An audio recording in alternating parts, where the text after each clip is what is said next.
May mga gabi na parang kapareho lang ng lahat ng iba. Tahimik, malamig, walang pangakong kakaiba. At may mga gabing, kahit hindi mo alam, babasagin ang lahat ng pinaniniwalaan mo. Para kay Tom Bennett, ang gabing iyon ay nagsimula gaya ng daan-daang iba pa. At matatapos sa paraang hinding-hindi niya makakalimutan. Dispatch, Unit 12. On Illway. Kalma ang boses ni Tom habang ibinababa niya ang radyo at dahan-dahang iniikot ang manibela ng patrol car. 10:10 ng gabi. Bisperas ng Pasko. Ang mga kalye ng Phoenix ay halos walang laman, iluminado lang ng mga streetlight na nagbibigay ng kahel na bilog sa aspalto. May mga bahay na may ilaw pa, may mga Christmas lights na kumikislap kahit matagal nang tulog ang mga tao sa loob. Gusto ni Tom ang night shift. Mas kaunti ang ingay. Mas kaunti ang drama. Mas malinaw ang mga tao sa kung sino talaga sila kapag tahimik na ang mundo. 47 taong gulang si Tom Bennett. Halos 20 taon ng pulis. Matangkad, malapad ang balikat, may buhok na nagsisimula ng pumuti sa gilid. Hindi siya yung pulis na sumisigaw o nananakot. Siya yung pinakikinggan ng mga tao kahit mababa lang ang boses. Yung marunong makinig. Domestic disturbance, sabi ng dispatcher kanina. May sigawan. May nababasag. Kilalang-kilala na niya ang address. Hindi na naman bulong niya sa sarili. Ang mga Morrison. Pangatlong beses na ngayong taon. Parehong istorya. Parehong pangako. Parehong resulta. Habang papalapit siya sa bahay, narinig na niya ang sigawan kahit sarado pa ang bintana ng sasakyan. Mataas ang boses ng babae. Basag. Pagod. Galit. Sinabi mo na magbabago ka. Pinatay ni Tom ang makina. Huminga ng malalim. Lumabas ng sasakyan. Malamig ang hangin. Hindi sanay ang Phoenix sa ganitong lamig, pero ngayong gabi, parang sinadya ng panahon na ipaalala na Pasko nga. 3 katok. Matatag. Sanay. Tumahimik ang loob. Police? M. Morrison. Buksan niyo ang pinto. Mayabag. Mabagal. Binuksan ang pinto. Sigel Morrison. Gusot ang buhok.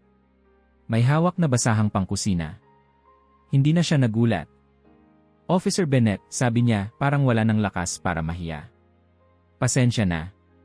Pwede ba akong pumasok? Tanong ni Tom. Tumango lang siya. Bago tayo magsimula, mag-like at mag-subscribe dahil may mga bagay dito na kailangan mong malaman bago ang sinumanamoy ng lutong pabo at natapong beer ang sumalubong sa kanya. Sa sala, si Emer Morrison, nakaupo, nakayuko, 3 bote sa mesa. Elmer Morrison, sabi ni Tom, sabay upo sa tapat niya. Tumingin ka sakin. Dahan-dahang itinaas ng lalaki ang ulo. Pulang-pula ang mga mata. Hindi lasing. Basag lang. Alam ko, sabi nito bago pa makapagsalita si Tom. Alam kong sinira ko na naman. Tahimik lang si Tom. Nakinig. Tulad ng lagi niyang ginagawa. Minsan, sapat na ang may nakikinig. 40 minuto ang lumipas bago humupa ang tensyon. Walang aresto. Walang sigawan.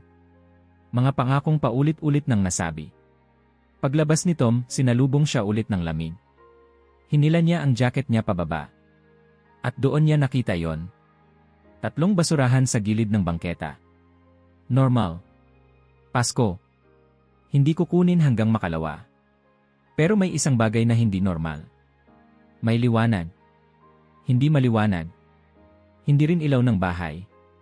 Isang malamlam na bughaw na glow na parang humihinga. Galing sa loob ng isang basurahan. Huminto si Tom. Anong, bulong niya? Tumingin siya sa paligid. Tahimik ang kalye. Walang tao. May malayong tunog ng Christmas music mula sa isang bahay. Parang sintonadong piano. Lumapit siya. Sumilip sa loob. At doon niya nakita ang estatwa ng Birheng Maria. Hindi malaki. Siguro kalahating metro ang taas. Pero detalyado. Maganda. Mapayapa ang mukha. Nakayuko ang mga mata. Nakabuka ang mga kamay. At ang balabal, malalim na bughaw. Parang sinasalo ang liwanag ng poste at ginagawang sarili nitong mingming. Matagal lang siyang nakatitig. May mga sandali sa buhay na hindi mo maipaliwanag kung bakit ka humihinto. Alam mong dapat magpatuloy. Pero may kung anong humihila sa'yo. Ito ang sandaling iyon. Dahan-dahan niyang inangat ang estatwa. Malamig. Mabigat. Matibay. Hindi sira. Hindi basag. Bakit ka itatapon, bulong niya. At bigla niyang naalala ang nanay niya. Si Margaret Bennett. 68 taong gulang. Deboto. Ang estatwa niya ng Birheng Maria sa sala ay nabasag noong 1 buwan. Umiiyak siya noon. Tahimik lang. Parang may nawala na hindi mapapalitan. Tumingin ulit si Tom sa estatwa sa kamay niya. Magugustuhan ka niya, sabi niya halos pabulong. Binalik niya ang estatwa sa patrol car. Inayos sa upuan sa likod. Siniguradong hindi gagalaw. Habang nakatayo siya doon, nakatitig sa bintana, may isang tanong na biglang pumasok sa isip niya. Bakit parang kailangan kitang makita ngayong gabi? Hindi siya relihiyoso. Hindi siya naniniwala sa mga tanda. Naniniwala siya sa ebidensya. Sa nakikita. Sa nahahawakan. At kahit hawak niya ang estatwa, hindi pa rin niya alam na hawak niya rin ang simula ng pagbabago sa buong buhay niya. Umandar ulit ang gabi. 2 simpleng tawag. Isang reklamo sa maingay na music. Isang maling paradahan. Walang kakaiba. Pero sa bawat sandali, bumabalik sa isip niya ang bughaw na liwanag. 6:47 ng umaga nang matapos ang shift niya. Sumisikat na ang araw. Kahel at rosas ang langit. Pagdating sa apartment niya, kinuha niya ang estatwa. Sa liwanag ng umaga, mas lalo itong gumanda. Kita ang maliliit na bituin sa base. Ang maamong mukha. Inilapag niya ito sa mesa. Basura, sabi niya sa walang lamang kwarto. May nagtapon sa'yo. Tahimik ang estatwa. At sa katahimikang iyon, nagsimula ang isang tanong na hindi na siya tatantanan. Kung may mga bagay na hindi dapat napunta sa basurahan, ilan pa ang hindi niya napapansin sa buong buhay niya? Hindi agad umandar si Tom Bennett. Nakatayo lang siya sa tabi ng patrol car, isang kamay nakasabit sa pinto, ang isa ay nakapulupot pa rin sa malamig na estatwa. Parang may mali sa eksena. Parang may isang bahagi ng mundo na bahagyang nausob, hindi sapat para mapansin ng iba, pero sapat para maramdaman niya hanggang buto. Bisperas ng Pasko. Isang tahimik na kalye. Isang estatwa ng Birheng Maria sa loob ng basurahan. Hindi nagma-make sense. At bakit parang kumikislap ka pa, bulong niya, parang nahihiya sa sariling tanong. Inilapag niya ang estatwa sandali sa gilid ng sasakyan, para lang masilip ulit ang loob ng basurahan. Baka may ilaw. Baka may refraction. Baka may kung anong salamin o plastik na naglalaro sa streetlight. Wala. Itim na baglumang karton. Basyo ng bote. Normal na basura. Walang kahit anong pwedeng magpaliwanag sa bughaw na glow na ilang segundo pa niyang nakikita sa gilid ng mata niya. Bumalik ang tingin niya sa estatwa. Hindi ito mukhang luma. Hindi rin mukhang mumurahin. Hindi ito yung tipikal na makikita mo sa murang tindahan ng relihiyosong gamit. May bigat. May detalye. May kakaibang presensya na hindi niya gustong pangalanan. Okay, sabi niya sa sarili. Relax. Estatwa lang yan. Pero kahit sinasabi niya yon, ramdam niyang hindi siya kumbinsido. Inangat niya ulit ang estatwa at inilagay sa back seat ng patrol car. Inayos niya ito ng maingat, parang buhay na pasahero. Inilayo sa gilid. Siniguradong hindi gagalaw. Isinara niya ang pinto at sandaling nakatitig sa salamin. Sandali lang to, sabi niya, mas para sa sarili kaysa kanino man. Iuwi ko. Ibibigay ko kay mom. Tapos na. Simple. Praktikal. Walang misteryo. Pero may parte sa kanya na alam na nagsisinungaling siya. Habang nagmamaneho siya palayo sa kalye ng mga Morrison, bumalik sa normal ang mundo. Streetlights. Tahimik na bahay. Radyo na may mahinang Christmas song. Pero sa likod ng kotse, alam niyang nandoon pa rin ang estatwa. At kahit hindi niya ito tinitingnan, parang ramdam niya ang presensya nito. Hindi siya sanay sa ganitong pakiramdam. Buong buhay niya, malinaw ang mga bagay. May problema, may solusyon. May tanong, may sagot. Kahit masakit, kahit mahirap, laging may paliwanag. Ito, wala. Sinubukan niyang huwag isipin. Nag-focus siya sa susunod na tawag. Sa oras. Sa rutang dadaanan. Sa tunog ng gulong sa aspalto. Pero paulit-ulit bumabalik ang imahe ng bughaw na balabal. Bughaw. Hindi lang basta bughaw. Parang kulay ng malalim na tubig. Parang langit bago mag-umaga. Parang hindi niya alam. Stop it, sabi niya ulit, mas madiin. Natapos ang shift niya na parang panaginip. 2 minor calls. Walang tensyon. Walang sigawan. Pero bawat beses na bababa siya ng sasakyan, may sandaling bumabalik ang tanong. Bakit? Alas 6:47 ng umaga nang tuluyan siyang umuwi. Pagdating sa apartment, pagod na pagod ang katawan niya. Pero gising na gising ang isip. Kinuha niya ang estatwa sa likod. Mabigat pa rin. Malamig pa rin. Sa liwanag ng umaga, wala na ang bughaw na glow. Mukha na lang itong ordinaryong estatwa. At somehow, mas lalo siyang kinabahan. Inilapag niya ito sa mesa sa sala. Tumayo siya sa tapat nito, naka-uniforme pa. Hindi pa naghuhubad. Parang ayaw niyang basagin ang sandaling iyon. Okay, sabi niya. Ano ka ba talaga? Walang sagot. Umupo siya sa sofa. Tinanggal ang sapatos. Sumandal. Nakapikit. Pumikit lang sandali, sabi niya sa sarili. Pero imbes na antok, alaala ang dumating. Ang nanay niya. Si Margaret Bennett, palaging may rosaryo sa bulsa ng apron. Palaging may kandila sa sala. Palaging may dasal bago kumain, kahit nagmamadali na ang lahat. Bata pa lang siya, alam na niyang hindi niya yon mamanahin. Mahal niya ang nanay niya. Respeto niya ang paniniwala nito. Pero hindi iyon ang mundo niya. Hindi lahat may paliwanag, madalas sabihin ng nanay niya. At palagi niyang sagot, lahat may paliwanag, Mom. Hindi lang natin alam. Naalala niya ang gabing nabasag ang lumang estatwa ng Birheng Maria ng nanay niya. Isang simpleng aksidente. Nadula sa estante. Basag sa sahig. Hindi umiyak si Margaret ng malakas. Umupo lang. Pinulot ang mga piraso. Tahimik. Parang may nilalamay. Mom, estatwa lang yan, sabi niya noon, pilit na praktikal. Tumingin sa kanya ang nanay niya. Ngumiti, pero may lungkot. Hindi lahat ng mahalaga, Tom, nasusukat sa kung ano lang ang nakikita mo. Hindi na siya sumagot. Ngayon, nakatitig siya sa isa pang estatwa ng Birheng Maria. Buo. Maganda. At galing sa basura. Kung alam mo lang, bulong niya, kung kanino ka mapupunta. Tumayo siya at pumasok sa kwarto. Nagbihis. Naligo. Sinubukang ibalik ang sarili sa normal. Paglabas niya, nandoon pa rin ang estatwa. Tahimik.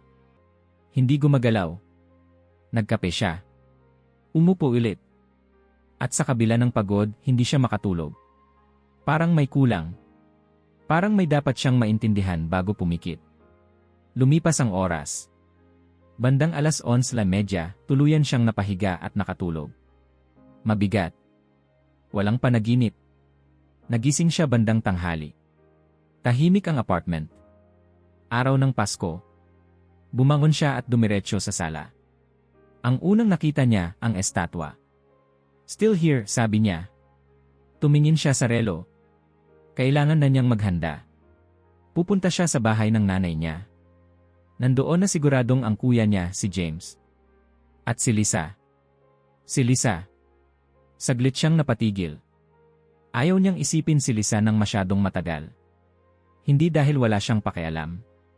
Kabaliktaran. Dahil masakit. Dahil wala siyang solusyon. 3 taon na lang. Iyon ang sinabi ng doktor. 2 kung malas. At ngayon, may estatwa ng Birheng Maria sa mesa niya. Galing sa basura. Parang biro ng universo. Binalot niya ang estatwa ng maingat. Papel. Tela. Parang regalo. Bago siya lumabas, tumigil siya sandali sa may pinto.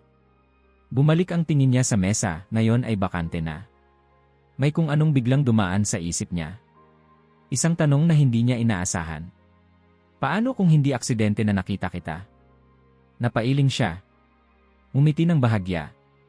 Tom, sabi niya sa sarili. Pagod ka lang. Lumabas siya ng apartment. Sa biyahe papunta sa bahay ng nanay niya, mas maliwanag ang mundo. May mga batang nagbibisikleta. May mga taong naglalakad na may dalang regalo. May mga bahay na bukas ang pinto, may halakhakan sa loob. Normal na Pasko. Pero sa bawat pulang ilaw, sa bawat paghinto, bumabalik ang pakiramdam. Yung gabing iyon. Yung basurahan. Yung bughaw na liwanag. At yung tanong. Bakit doon? Bakit ngayon? Bakit siya? Pagdating niya sa driveway ng bahay ng nanay niya, may mga sasakyan na. Nandoon na si James. Nandoon na rin ang kotse ni Lisa. Huminga siya ng malalim. Kinuha ang balot. Bumaba. Bago pa siya makakatok, bumukas na ang pinto. Tom, masayang sigaw ni Margaret. Akala ko hindi ka na makakarating. Ngumiti siya. Niyakap ang nanay niya. Hindi ako papalya sa Pasko, Mom. Napatingin si Margaret sa hawak niyang balot. Ano yan? Para sa'yo. Kumikislap ang mga mata ng nanay niya, parang bata. Hindi mo na sana ako ginastusan. Ngumiti lang siya. Sa loob ng bahay, puno ng amoy ng pagkain. Tunog ng tawanan. Pero bago pa tuluyang magsimula ang lahat, alam ni Tom na may mangyayari munang mahalaga. Ibinigay niya ang regalo. At habang binubuksan ito ng nanay niya, hindi niya alam na ang bagay na kinuha niya mula sa maling lugar ay magsisimulang ilagay ang bawat isa sa tamang direksyon. At habang hawak niya ang estatwa sa isip niya, isang tanong ang muling bumabalik, mas malinaw, mas mabigat. Kung may mga bagay na itinapon ng iba nang hindi nila alam ang halaga, ilan pa ang maaaring naghintay lang na may makakita? Tumigil siya sa sala ng gabing iyon, mag-isa, nakatitig sa estatwa na ngayon ay nakalagay sa mesa ng nanay niya. Bakit ka itinapon? Tanong niya ng malakas, parang umaasang may sasagot. Tahimik ang bahay. Tahimik ang estatwa. At sa katahimikang iyon, lalong lumalim ang pakiramdam na hindi niya sinadyang mapunta sa simula ng isang bagay na mas malaki kaysa sa kanya. Hindi nagmamadali ang oras sa loob ng bahay ng mga Bennett tuwing Pasko. Parang kusa itong bumabagal, nagbibigay daan sa mga tunog, amoy, at alaala na paulit-ulit nang bumabalik taon-taon. Ang langit sa labas ay maliwanag, pero sa loob, mas mainit ang liwanag na galing sa kusina, sa Christmas lights, at sa presensya ng mga taong matagal mo nang kilala. Pagpasok ni Tom, sinalubong siya ng ingay ng mga bata, ng kalansing ng mga kubyertos, at ng boses ng kuya niyang si James na may kausap tungkol sa trabaho. Normal ang lahat. Parang walang nagbago. Pero may isang bagay na agad niyang napansin. Si Lisa. Naupo siya sa sofa sa sala, may kumot sa tuhod kahit naka-on ang heater. Mas payat siya kaysa sa huli nilang pagkikita. Mas maputla. Mas maingat ang bawat galaw. Pero nang magtama ang mata nila ni Tom, ngumiti siya. At sa ngiting iyon, bumalik ang isang piraso ng nakaraan. Kuya, sabi ni Lisa, mahina pero malinaw. Lumapit si Tom, inilapag muna ang jacket, saka umupo sa tabi niya. Maingat, parang baka mabasag ang sandaling iyon. Hi, Lee, sabi niya. Kumusta ka? Okay lang, sagot niya agad. Pareho nilang alam na hindi iyon totoo. Pero pareho rin nilang alam na iyon ang sagot na kailangan para magpatuloy ang araw. Bata pa lang sila, si Lisa na ang pinakamaingay sa magkakapatid. Siya yung laging may tanong, laging may plano, laging may lakas ng loob na sumubok ng kahit ano. Siya yung sumusunod kay Tom kahit saan, pilit ginagaya ang kilos nito, ang tindig, ang tapang. Ako rin magiging pulis, sabi niya noon, naka-plastic na badge, nakalaking boots na hindi kasya. Ngayon, hirap na siyang tumayo ng walang tungkod. Tahimik na bumalik si Tom sa kusina para tulungan ang nanay niya. Si Margaret ay abala sa paghahalo ng gravy, pero ramdam ni Tom na matagal na siyang naghihintay. Nasaan ang regalo mo? Tanong nito, kunwari casual. Ngumiti si Tom. Kinuha ang balot na iniwan niya sa gilid ng mesa. Para sa'yo, sabi niya. Tumigil si Margaret. Pinunasan ang kamay. Kinuha ang regalo na parang banal na bagay. Dahan-dahan niyang binuksan. At nang makita niya ang estatwa ng Birheng Maria, tila huminto ang mundo niya. Tom, bulong niya. Hinawakan niya ang estatwa ng may pag-iingat, parang bata ulit siyang humahawak sa unang laruan. Pinagmasdan ang mukha, ang mga kamay, ang bughaw na balabal. Napakaganda, sabi niya. Saan mo ito nakuha? Saglit na nag-isip si Tom kung sasabihin ang totoo. At sa huli, pinili niya ang pagiging diretsyo. May nagtapon, sabi niya. Sa basura. Napailing si Margaret, hindi sa galit kundi sa hindi makapaniwala. Hindi alam ng mga tao ang halaga ng mga bagay, sabi niya. Hindi lang presyo. Hindi lang itsura. Lumapit si Lisa, dahan-dahan, may hawak na tungkod. Nakatingin siya sa estatwa mula pa kanina. Mom, sabi niya.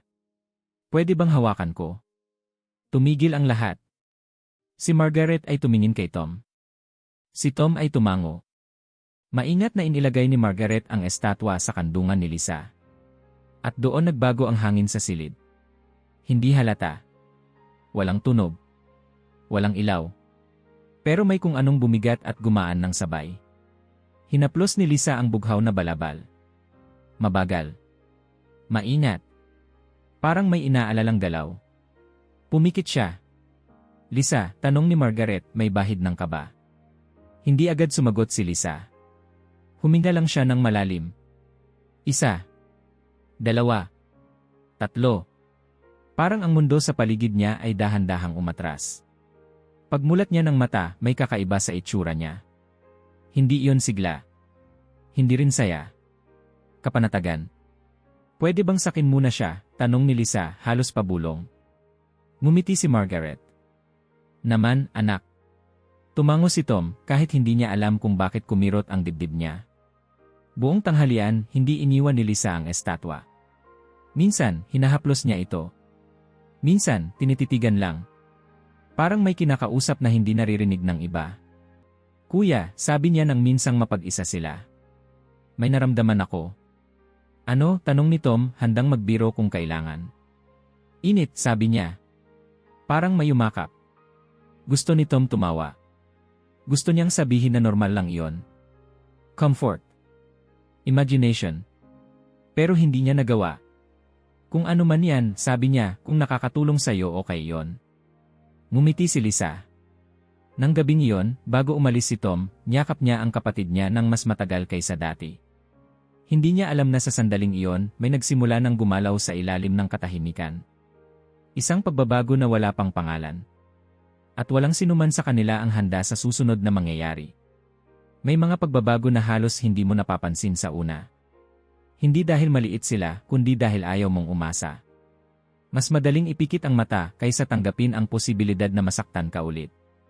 3 araw matapos ang Pasko, napansin ni Tom na mas madalas nakangiti si Lisa. Hindi yung pilit na ngiti na matagal na niyang nakikita, yung ginagamit para hindi mag-alala ang iba. Iba ito. Mas magaan. Mas totoo. Parang may nabunot na maliit na tinik sa loob ng dibdib niya. Nakatulog ka ba ng maayos? Tanong ni Tom nang dumaan siya sa bahay ng nanay niya isang umaga. Sagot ni Lisa. Mahimbing. Tumango si Tom, pero may isang bagay sa boses ng kapatid niya na hindi niya maipaliwanag. Parang mas buo. Mas malinaw. Hindi niya pinansin. Sa ikalawang araw, napansin niyang mas matagal nakatayo si Lisa habang nagtutoothbrush sa banyo. Dati, kailangan niyang umupo agad. Ngayon, halos 2 minuto bago siya humawak sa lababo. Exercise, tanong ni Tom, kunwari casual. Hindi, sagot ni Lisa. Hindi ko rin alam. Hindi niya pinansin. Sa ikatlong araw, narinig niyang tumatawa si Lisa mula sa kusina. Malakas. Walang pigil. Matagal na niyang hindi naririnig iyon. Doon na siya kinabahan. Dahil ang pag-asa, kapag pumasok, hindi marunong lumabas ng hindi nananakit. Mom, sabi ni Tom nang mapag-isa sila ni Margaret. May napapansin ka ba? Napatingin ang nanay niya sa kanya, parang matagal na niyang hinihintay ang tanong. Napapansin ko, sagot nito. At nagpapasalamat ako. Mom, sabi ni Tom, mas mabigat ang boses. Huwag muna. Hindi siya nakipagtalo si Margaret. Ngumiti lang. Hindi lahat ng dasal, Tom, sumisigaw, sagot niya. Lumipas ang isa pang araw. Si Lisa ay nakatayo sa sala, hawak ang tungkod, pero hindi nakasandal. Parang sinusubukan lang ang sarili. Lee, sabi ni Tom, mabilis na lumapit. Umupo ka muna. Tumingin sa kanya si Lisa. May kakaibang determinasyon sa mata niya. Sandali lang, sabi niya. At pagkatapos, dahan-dahan niyang binitiwan ang tungkod. Tumigil ang mundo. Lisa, bulong ni Tom. Nakatayo siya. Walang hawak. Walang suporta. Nanginginig ang mga tuhod pero nakatayo. 1 segundo. 2. 3. Pagkatapos ay umupo siya ulit, hinalin, nangingiti, umiiyak. Ano yon? Tanong ni Tom, halos galit. Paano mo nagawa yon? Umiling si Lisa. Hindi ko alam. Hindi sumigaw si Tom. Hindi rin siya natuwa. Ang una niyang naramdaman ay takot. Takot na baka ilusyon lang. Takot na baka bukas, mawala ulit. Kailangan nating pumunta sa doktor, sabi niya agad. Ngayon. Kinabukasan, nasa waiting room sila. Tahimik. Mabigat ang hangin. Si Lisa ay hawak ang estatwa ng Birheng Maria sa bag niya, parang anting-anting na ayaw niyang iwan. 2 oras. Paglabas ng doktor, iba ang itsura nito. Hindi nagmamadali. Hindi rin kampante. Ella Bennett, sabi niya. May gusto akong ipakita. Naupo sila sa loob ng opisina. Ipinakita ng doktor ang mga resulta. Luma. Bago. Tahimik. Hindi ito tugma, sabi ng doktor sa wakas. Hindi ganito ang inaasahan naming makita. Tumigil ang hininga ni Tom. Ano ang ibig sabihin niyan? Tanong niya. Umiling ang doktor. Sa totoo lang hindi ko alam. At sa sandaling iyon, unang beses na naramdaman ni Tom ang lupa na bahagyang gumalaw sa ilalim ng lahat ng pinaniniwalaan niya. Coincidence ba? O simula ng isang bagay na wala siyang kontrol? May hangganan ang pagtanggi. Kahit gaano ito katibay, kahit gaano mo ito pinakain ng dahilan at paliwanag, darating ang sandaling mapapagod din ito. At kapag nangyari yon, hindi ito basta bumibigay. Bumibiyak ito. Dahan-dahan. Tahimik. Pero permanente. Sa mga sumunod na araw matapos ang pagbisita sa doktor, nagbago ang ritmo ng buhay ni Tom. Hindi sa paraan na madaling ipaliwanag. Sa labas, parang pareho lang ang lahat. Gising, trabaho, uwi. Tawag sa nanay niya. Minsang pagdaan sa bahay para kumustahin si Lisa. Normal. Routine. Pero sa loob niya may ingay. Hindi na mga tanong na madaling itulak palayo. Hindi na mga ideyang kaya niyang pagtawanan. Mas malalim na. Mas personal. Parang may humihila sa kanya pababa sa isang lugar na matagal na niyang iniiwasan. Si Lisa ay patuloy na gumagaling. Hindi biglaan. Hindi dramatiko. Pero tuloy-tuloy. At iyon ang mas nakakatakot. Nakakalakad siya ng mas matagal. Mas malinaw ang pananalita. Mas buo ang pagtawa. Hindi na niya kailangan ang tungkod sa loob ng bahay. Minsan, nakikita siya ni Tom na naglalakad mula kusina papuntang sala na parang ordinaryong araw lang. Dahan-dahan, palaging paalala ni Tom. Alam ko, sagot ni Lisa, pero may ngiti. Ang ngiting iyon ang nagpapahirap sa lahat. Dahil bawat araw na gumaganda ang kalagayan ni Lisa, mas lumiliit ang espasyo para sa paliwanag ni Tom.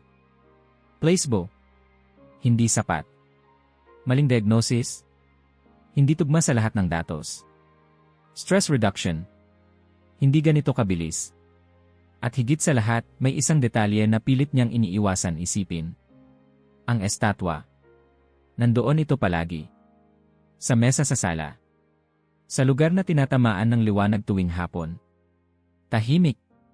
Hindi gumagalaw. Pero palaging naroroon. Minsan, nahuhuli ni Tom ang sarili niyang nakatitig dito ng matagal. Hindi dahil may inaasahan siyang mangyari. Kabaliktaran. Parang umaasa siyang wala. Isang hapon, nadatnan niyang mag-isa si Lisa sa sala. Nakaupo, nakaharap sa estatwa. Hindi hawak. Hindi hinahaplos. Tinititigan lang. Lee, sabi niya. Okay ka lang. Tumango si Lisa. Anong iniisip mo? Nag-isip sandali si Lisa bago sumagot. Na hindi ko na kailangang matakot. Tumigil si Tom. Matagal na panahon, dagdag ni Lisa, bawat gising ko, iniisip ko kung ano na naman ang mawawala sa akin ngayon. Isang galaw. Isang salita. Isang kakayahan. Huminga siya ng malalim. Ngayon hindi ko na alam kung bakit, pero hindi na ganoon kabigat. Hindi sumagot si Tom. Wala siyang maibigay na sagot na hindi sisira sa sandaling iyon.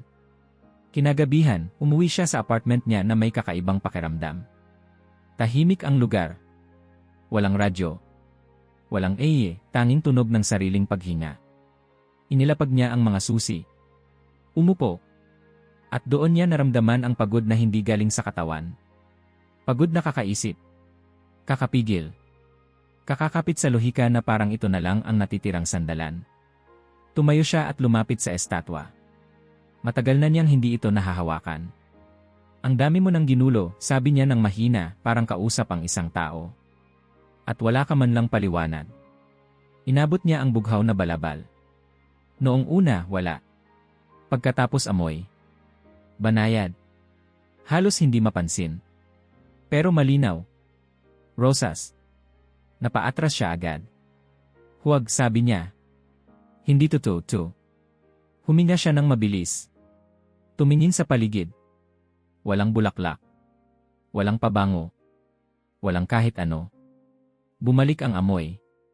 Mas malinaw. Mas buo. Parang bagong pitas na rosas sa umaga. Umupo siya sa sahig, hindi niya namalayan kung kailan. Nanginginig ang kamay. Hindi ito posible, bulong niya. Kinabukasan, hindi na niya kinaya. Lisa, sabi niya nang mapag-isa sila. May itatanong ako. Tungkol sa estatwa, agad na sagot ni Lisa. Tumingin siya sa kapatid niya, gulat. Naamoy mo ba? Nagsimula siya, tapos tumigil. Noong unang araw. Tumango si Lisa. Walang pag-aalinlangan. Rosas, sabi niya. Buong kwarto. Akala ko panaginip. At doon tuluyang bumigay ang huling pader. Hindi na niya kayang itulak palayo. Hindi na niya kayang ikulong sa hindi ko alam. Dahil alam niya na ang hindi niya alam ay mas malaki kaysa sa lahat ng alam niya. Kung totoo ito, kung kahit isang bahagi nito ay totoo. Ano pa ang mali siya tungkol sa buhay? At sa tanong na yon, nagsimulang gumuho ang mundong matagal niyang tinirhan. Hindi sabay-sabay bumabalik ang buhay. Hindi ito isang biglaang pagsabog ng liwanag o isang dramatikong sandali na may musika sa likod. Dumadating ito paunti-unti, halos mahiyain, na parang sinusubok kung handa ka bang maniwala muli. Si Lisa ang unang nakapansin. Isang umaga, habang naghahanda si Margaret ng almusal, tumayo si Lisa mula sa sofa at naglakad papunta sa kusina. Walang tungkod. Walang pag-alalay. Hindi niya ito inanunsyo. Hindi niya rin pinansin ang gulat sa mukha ng nanay niya. Parang normal lang. Parang dati. Mom, sabi niya, nasaan yung tasa ko? Nabitawan ni Margaret ang sandok. Lisa, mahina niyang sabi. Tumigil si Lisa, saka napatingin sa sarili niyang mga paa. Para bang doon lang niya naalala ang ginagawa niya. Dahan-dahan siyang umiti, tapos natawa. Isang tawang puno ng gulat at luha. Naglakad ako, sabi niya. Naglakad lang ako. Si Margaret ay napaupo. Hindi dahil mahina siya, kundi dahil biglang bumigat at gumaan ang lahat ng sabay. Nandoon si Tom sa pintuan ng kusina. Tahimik. Nakatingin. Hindi gumagalaw.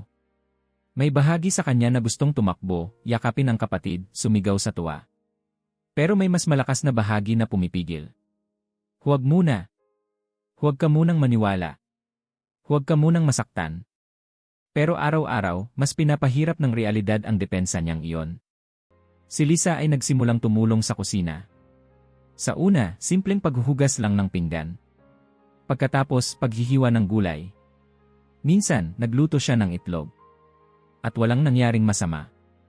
Naaalala mo pa ba kung paano, biro ni James isang beses? Ngumiti si Lisa. Parang hindi naman ako umalis. At doon naipit si Tom. Dahil alam niyang umalis si Lisa. Matagal na panahon. Sa sakit. Sa takot. Sa paghahanda sa katapusan. Ngayon, unti-unti siyang bumabalik. May mga hapon na naglalaro ang mga pamangkin niya sa bakuran, at si Lisa ay nakaupo sa porch, sumisigaw ng payo, tumatawa, pumapalakpak. Ordinaryong eksena. Pero para kay Tom, parang himala sa bawat segundo. At ang estatwa nandoon pa rin. Hindi na ito sentro ng atensyon. Hindi na rin lihim. Bahagi na lang ito ng bahay. Parang laging nandoon. Minsan, nadatnan ni Tom ang sarili niyang nagdarasal kasama ang nanay niya bago kumain. Hindi niya sinasabi ang mga salita. Nakayuko lang. Tahimik. Hindi niya alam kung kailan nagsimulang mangyari iyon. Isang gabi, matapos ang hapunan, nanatili si Tom sa sala. Tahimik ang bahay. Naroon ang estatwa sa mesa, tinatamaan ng ilaw mula sa bintana. Lumapit siya. Hindi na siya galit. Hindi na rin siya takot. Hindi ko alam kung paano ka gumagana, sabi niya ng mahina. At hindi ko alam kung kailangan ko pang malaman. Huminga siya ng malalim. Ramdam niya ang bigat sa dibdib. Hindi bigat ng takot. Bigat ng pasasalamat. At doon, sa unang pagkakataon matapos ang napakaraming taon, lumuhod siya. Hindi niya alam ang tamang dasal. Wala siyang memorisadong salita. Kaya nagsalita lang siya. Tulong, bulong niya. Salamat. At patawad. At sa katahimikang iyon, hindi niya naramdaman na kailangan niyang maintindihan ang lahat. Sapat na ang totoo. May mga lugar na hindi nagbabago. Kahit lumipas ang mga araw, linggo, o buwan, nananatili silang pareho. Parehong mga bahay. Parehong ilaw sa poste. Parehong bitak sa bangketa. Pero kapag bumalik ka roon bilang ibang tao, maintindihan mong ang lugar ay hindi kailanman talaga ang mahalaga. Ikaw iyon. Bumagal si Tom habang minamaneho ang patrol car pababa sa kalye. Pareho pa rin ang mga bahay, halos magkakapareho ang mga porch, ang mga mailbox na may kupas na pintura, ang mga puno na tahimik na nakatayo sa gilid ng kalsada. Isang ordinaryong kalye sa Phoenix. Isang kalye na hindi mapapansin ng kahit sino. Pero para kay Tom, dito nagsimula ang lahat. Huminto siya sa gilid. Pinatay ang makina. Bumaba. Tahimik ang paligid. Hapon. Walang sigawan. Walang sirena. Walang emergency. Isang payapang sandali na bihirang-bihira niyang danasin sa parehong lugar kung saan minsang naramdaman niya ang bigat ng kaguluhan ng buhay ng ibang tao. Tumingin siya sa bangketa. Doon. Sa mismong lugar kung saan nakahanay noon ang mga basurahan. Wala na ang mga ito ngayon. Malinis ang sidewalk. Parang walang nangyari. Parang walang estatwang itinapon. Parang walang bughaw na liwanag na kumislap sa gabi ng Pasko. Ngunit alam niya. Lumakad siya palapit, tumigil sa eksaktong pwesto. Yumuko siya, parang may hinahanap sa lupa. Wala. Siyempre wala. Kung may makakita lang, bulong niya sa sarili, iisipin nilang baliw ako. Umiti siya ng bahagya. Noon, baka natakot siya sa ngating iyon. Ngayon, hindi na. Sa loob ng 2 buwan, maraming nagbago. Hindi sa paraan na inaasahan niya, hindi rin sa paraan na kaya niyang ipaliwanag sa isang ulat o sa isang courtroom. Pero malinaw. Totoo. Si Lisa. Ang imahe niya ang unang pumasok sa isip ni Tom. Hindi na ang Lisa na nakaupo, may kumot sa tuhod, maingat sa bawat galaw. Kundi ang Lisa na tumatakbo sa bakuran, medyo awkward pa rin, pero tumatakbo. Tumatawa. Humahabol sa mga pamangkin. Humihinto lang para huminga, hindi dahil kailangan. Kuya, tingnan mo, sigaw niya minsan, sabay ikot sa damuhan. At si Tom, nakatayo sa porch, hindi makapaniwala na minsan, hinanda na niya ang sarili sa pagkawala ng eksenang iyon. Sa bahay ng nanay niya, bumalik ang mga simpleng bagay. Ang mga bagay na dati niyang hindi pinapansin. Ang ingay ng pinggan sa kusina. Ang reklamo ni James tungkol sa trabaho. Ang tawa ni Margaret habang nagkukwento ng paulit-ulit na alaala. At sa gitna ng lahat, nandoon ang estatwa. Hindi ito inilagay sa pedestal na parang tropeo. Hindi rin itinago. Nandoon lang. Tahimik.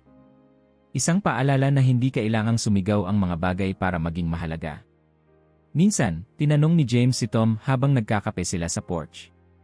Naniniwala ka na ba? Tanong niya, parang biro. Hindi agad sumagot si Tom. Hindi ko alam, sabi niya sa huli. Pero hindi ko na rin sinasarado ang pinto. Ngumiti si James. Mukhang sapat na yon. Bumalik ang tingin ni Tom sa kalye. Sa lugar kung saan siya ngayon nakatayo. Napagtanto niya kung gaano ka-ironic ang lahat. Sa dami ng lugar na napuntahan niya bilang pulis, sa dami ng eksenang puno ng trahedya, dito, Sa isang tahimik na residential street, nagsimulang gumuho ang mundo niyang itinayo sa purong lohika. Hindi dahil pinilit siya.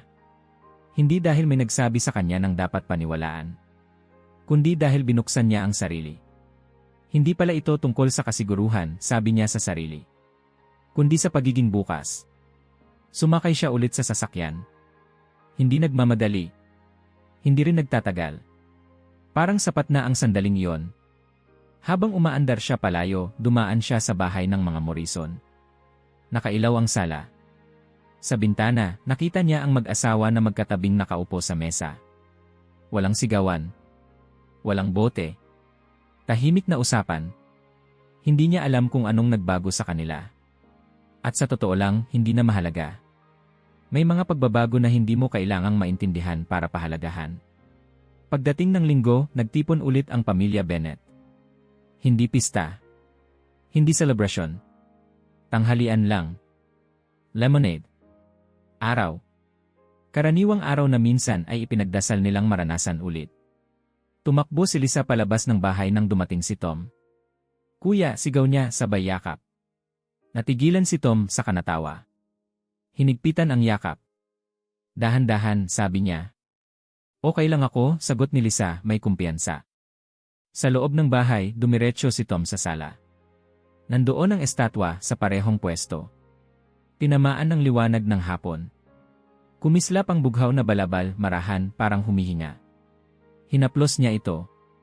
Hindi ko alam kung bakit ako, bulong niya. Hindi ko alam kung bakit doon.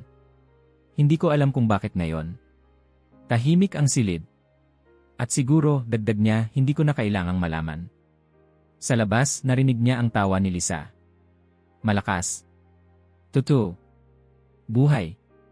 At doon niya naintindihan ang pinakamahalagang bagay na natutunan niya sa lahat ng ito. Na ang pananampalataya ay hindi tungkol sa pagiging sigurado. Hindi ito checklist. Hindi ito sagot sa lahat ng tanong. Ito ay ang pagpiling huwag isara ang sarili sa hiwaga.